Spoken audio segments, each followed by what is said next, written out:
Syederalun, Sekretaris Daerah Kota Langsa, Said Mahdum, dilaporkan positif COVID-19 sesuai hasil swab dari Labkes Unsyah Banda Aceh.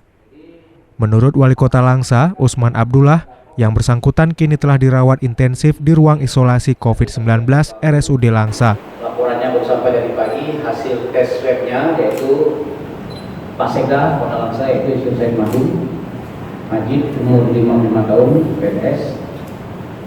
Beliau sekarang sedang dirawat di ruang isolasi Rumah Sakit Umum Langsa. Selain menghentikan pelayanan selama 3 hari ke depan, petugas juga langsung melakukan penyemprotan disinfektan di Sekretariat Pemko Langsa. Tim nantinya juga akan menggelar rapid test terhadap seluruh petugas di Sekretariat Pemko dan melakukan tracking untuk mengetahui orang-orang yang terlibat kontak langsung dengan Sekda. Dari Langsa, Zubir, Serambi On TV.